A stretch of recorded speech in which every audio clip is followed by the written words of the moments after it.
In the Galactic Council's official histories, the Great War was an eternal constant. A bloody, grinding stalemate between the Cthar swarm and the Vexian Dominion that had already eaten a generation of stars and trillions of lives.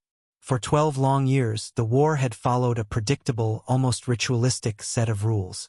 You see, engagements were governed by ancient protocols. There were fleet battles in designated combat zones, honor duels between capital ships broadcast across the sector, and lengthy sieges that wore down planets over decades. Then, on the 4,312th day of the siege of Cygnus X1, a ship appeared, and it obeyed no rules but its own. It was just a sliver of impossible black, appearing out of nowhere. It had no fleet markings, no transponder codes, nothing recognized by any known civilization.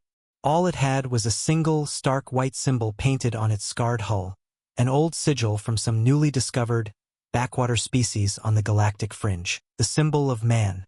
On the bridge of the Vexian flagship, the indomitable will, Grand Fleet Admiral Zorgan watched his forces die. For 3 straight days, the Cthar swarm had been smashing through their defensive lines. Their insectoid ships operated with a brutal, single-minded efficiency that the Vexians, for all their proud military tradition, just couldn't match. The Cthar didn't care about honor.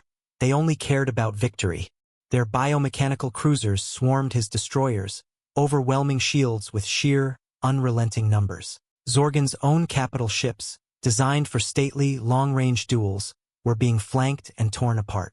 The siege of Cygnus X1 was about to break, and the entire Vexian defensive strategy for the sector would break with it. Despair was a cold, heavy cloak settling over the bridge. Another energy spike on the port flank, his sensor officer chirped, his voice thin with panic. The dreadnought Valiance is reporting shield collapse. They're being overwhelmed. Zorgan clenched his 4-fingered hand, his hardened carapace groaning under the pressure. He had followed every doctrine, every rule of engagement passed down through 1,000 years of Vexian history. He had accepted the Cthars challenge for this fleet engagement, as was proper. He had positioned his ships in the traditional formations. And for his troubles, he was watching his fleet get systematically dismantled by a foe that treated warfare not as a contest of honor, but as an exercise in extermination. The war was lost. This battle was lost. All that was left was to die with what little dignity the Cthar would allow. Anomaly detected, the sensor officer suddenly announced, his tone shifting from panic to pure confusion. Sector Gamma 7, right in the middle of the Cthars' main assault. What is it? Zorgan growled, not taking his eyes off the main viewscreen, where the Valiance was now venting atmosphere from a dozen wounds. A Cthar reinforcement wave? Negative, Admiral, the officer replied, his antennae twitching. It's nothing, a void. A patch of space just went completely black, absorbing all sensor readings. No energy, no mass, no radiation. It's a perfect null signature, and it's small. Barely the size of a scout ship. It can't be a threat. Zorgan gave a dismissive wave. A sensor ghost. Ignore it. Focus fire on the Cthar swarm leaders closing on the Valiance. He wouldn't be distracted by sensor malfunctions while his fleet burned. It was probably just another piece of debris from a shattered ship, its transponder finally dying. Another tombstone in a graveyard of stars. That void didn't stay a void for long. As the bridge crew of the Indomitable will watch their sister ship, the Valiance, finally get swallowed by the swarm, the patch of perfect blackness shimmered. For a split second, space seemed to bend around it, and then it resolved into a solid object.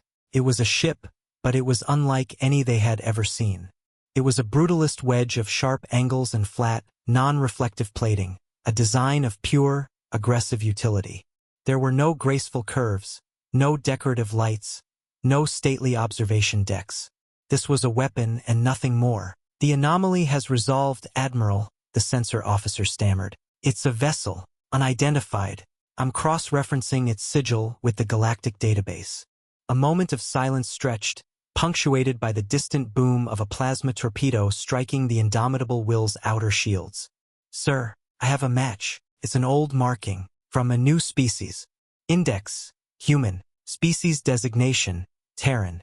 They're a pre-FTL civilization that only just achieved interstellar travel less than a century ago. A Tier 7 civilization. They shouldn't have ships this far out. Council reports say their military is primitive. Zorgan just stared at the screen. A primitive species, here, in the heart of one of the largest fleet battles in a generation? It made no sense. The ship just floated there, motionless, as chaos raged around it. It didn't hail them. It didn't broadcast a friend or foe signal. It didn't power up its weapons or raise its shields. It simply existed, a quiet, menacing intrusion into a war that was not its own. Then it moved, and with its first action, it violated 1,000 years of tactical doctrine. It didn't target the Kthar dreadnoughts. It didn't engage the swarms of cruisers that were tearing his destroyers to pieces. Its first targets were 5 small, seemingly insignificant ships at the rear of the Kthar formation. They were command and control corvettes, unshielded and lightly armed vessels that did nothing but relay orders from the Kthar hive mind to the fleet. They were never targeted in battle. Doing so was considered a deeply dishonorable act, like striking a messenger. It was a violation of the unwritten rules that governed even this brutal conflict. The human ship didn't seem to care. From apertures along its dorsal spine, a series of brilliant flashes erupted. There was no visible projectile, no energy beam you could track. Instead, the 5 Kthar command corvettes were simply gone. One moment they were there, the next they were expanding clouds of vaporized metal and superheated gas. The human ship hadn't fired energy weapons. It had fired solid slugs at a fraction of the speed of light. They were kinetic impactors, pure, brute-force projectiles that didn't explode, but transferred so much energy that they turned their targets to plasma from the inside out. Zorgan watched, his mouth hanging open. The entire Kthar command network was instantly blinded and deafened. The swarm, which had been operating with terrifying, hive-minded precision, suddenly fell into chaos. The link to their central intelligence was severed. On Zorgan's tactical display, the orderly red icons of the Kthar fleet began to move erratically. Some ships continued their attacks, firing on their own vessels in confusion. Others broke off entirely, just drifting aimlessly. Several smaller ships, suddenly cut off from the hive mind, simply shut down, their crews reverting to a primal, inactive state. This wasn't a battle tactic. It was a decapitation. A cold, ruthlessly efficient assassination of an enemy's ability to fight. Zorgan felt a tremor of a new emotion, something colder and sharper than the despair he'd felt moments before. It was fear. The Kthar, for all their ferocity, were creatures of instinct. Without the hive mind's guidance, their vast fleet was little more than a disorganized mob. The handful of Kthar dreadnoughts that still had independent command crews finally reacted. These colossal ships, each a moving fortress capable of cracking a planet's crust, turned their devastating energy cannons away from the Vexian fleet and focused on the lone human ship. Dozens of brilliant, world-ending beams of energy converged on the tiny vessel's position. It was enough firepower to vaporize a small moon. Zorgan braced for the inevitable. The human ship had committed an unforgivable act of dishonor, and now it would pay the price. No ship that size could possibly withstand that kind of barrage. But it didn't have to. Just as the beams were about to strike, the human ship did something that defied physics. It didn't dodge. It didn't raise shields. It didn't jump to FTL.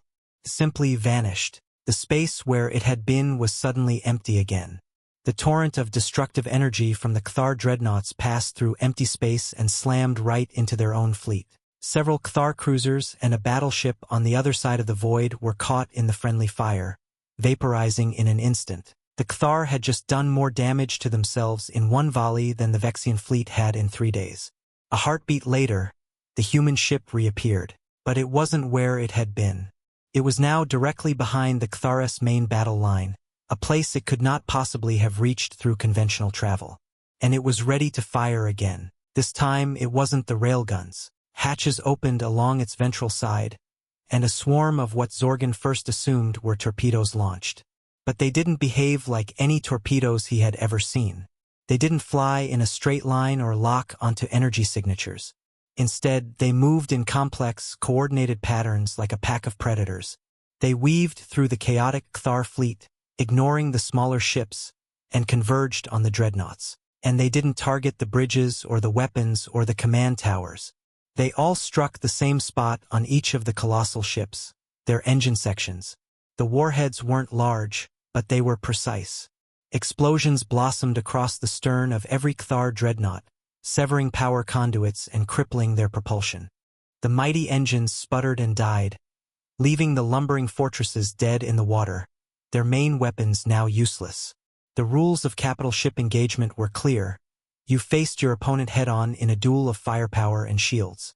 You did not sneak behind them and cut their engine lines like a common pirate. It was brutally effective, and utterly without honor. The human ship hadn't sought to destroy the dreadnoughts in a glorious battle.